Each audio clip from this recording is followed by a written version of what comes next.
infecção pelo coronavírus, que também é conhecida por Covid-19,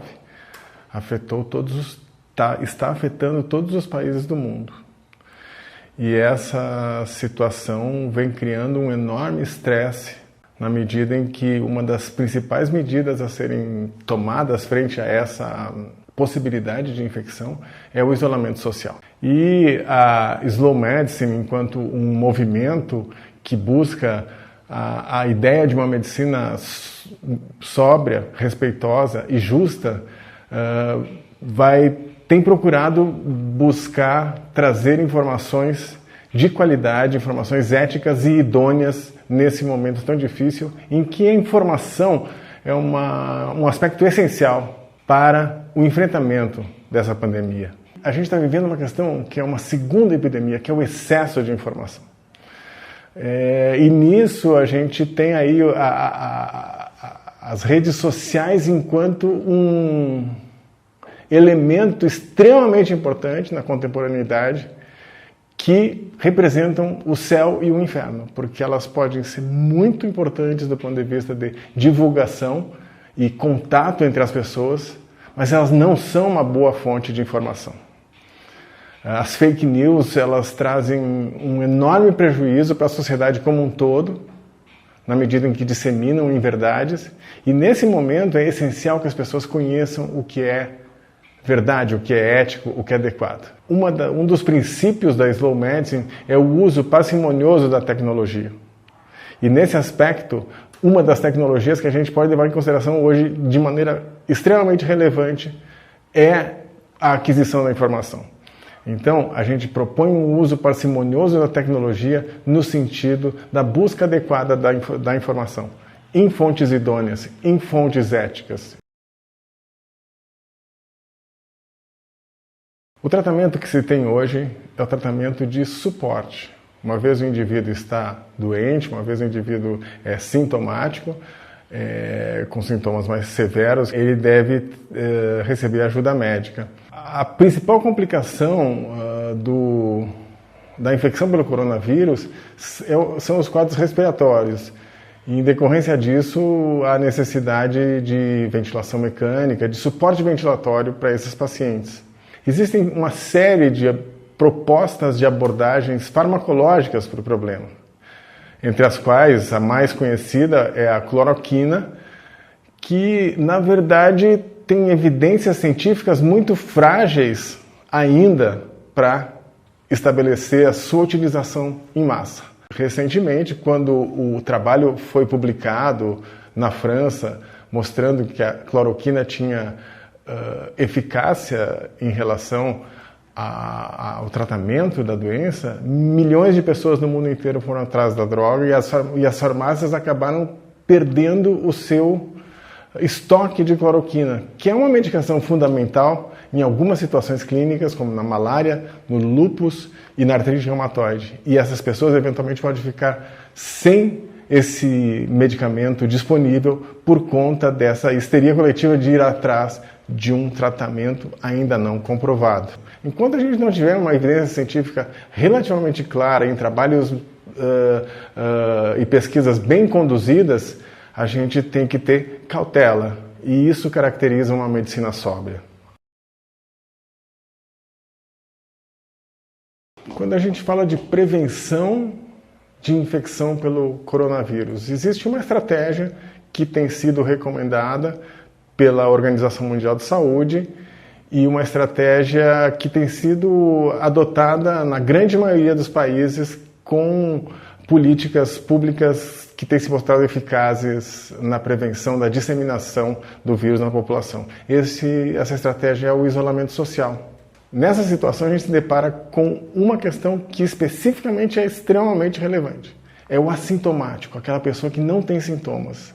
Esse indivíduo que porta o vírus e que não sente nada é um indivíduo que tem um grande risco de disseminar a infecção na comunidade. A mensagem é: fica em casa, a não ser que você tenha alguma profissão essencial que leve você a se mobilizar para outros locais. Fique em casa e, particularmente, claro, se você for idoso ou portador de alguma condição clínica que possa te colocar em risco.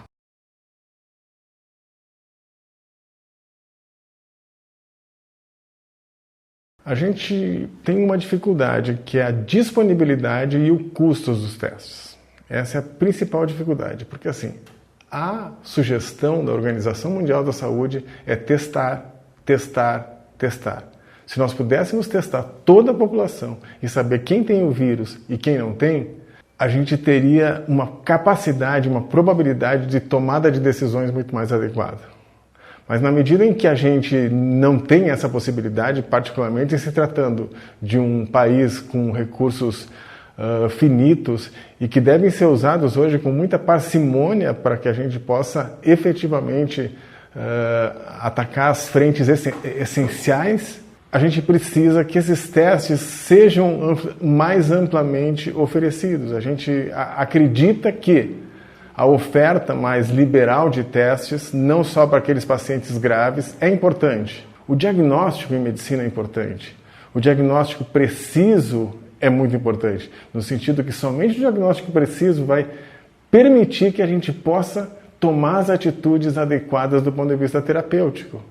Que no caso, por exemplo, é saber quem é o indivíduo portador da doença, quem são os comunicantes dele, para que a gente possa tomar as estratégias de isolamento e quarentena dessas pessoas.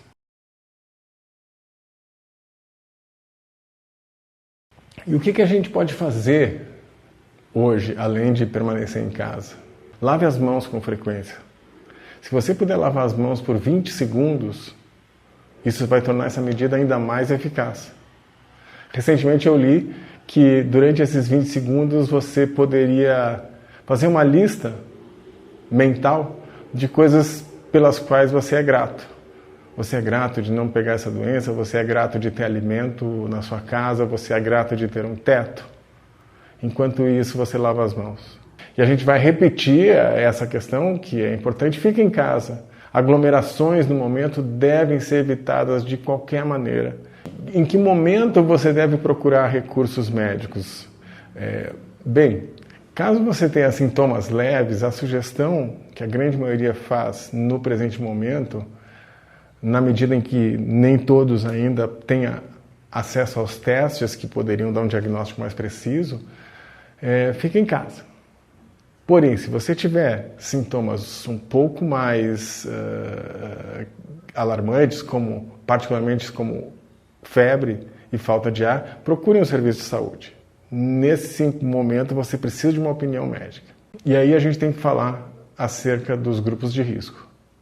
Hipertensos precisam tomar um cuidado maior. Aí a gente entra efetivamente na população de idosos. Se você tiver mais de 60 anos, você é população de risco, a revelia de ter doenças ou não. Mas se você for diabético, tomar algum remédio que comprometa a tua imunidade, como corticoides, tiver problemas pulmonares ou cardíacos, esses são as pessoas com maior risco de mortalidade. E nesse sentido, essas pessoas devem tomar um cuidado muito maior. E se tiverem qualquer manifestação de falta de ar, febre, esses são os indivíduos que devem procurar o hospital. E o confinamento? Como é que a gente vai enfrentar o confinamento? O que a gente vai fazer? Bom, aproveita esse tempo para fazer aquelas coisas que há muito você tinha planejado e não está conseguindo fazer. Veja filmes, ouça música, conviva com as pessoas que estão próximas de você, as pessoas que você ama. É um momento que a gente pode desacelerar e fazer esse tipo de coisa. Uma alimentação adequada, repouso suficiente.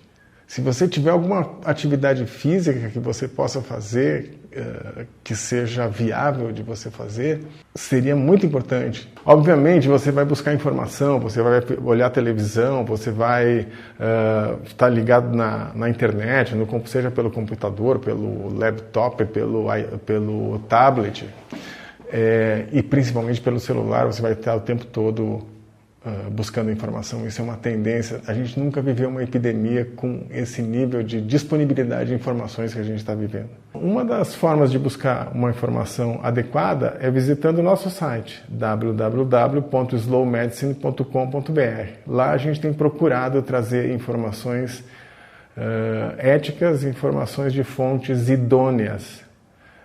E aproveita, no site também tem um monte de indicação de filmes, de livros que podem tornar esse período de quarentena, esse período de isolamento mais agradável, mais tranquilo, criativo e produtivo.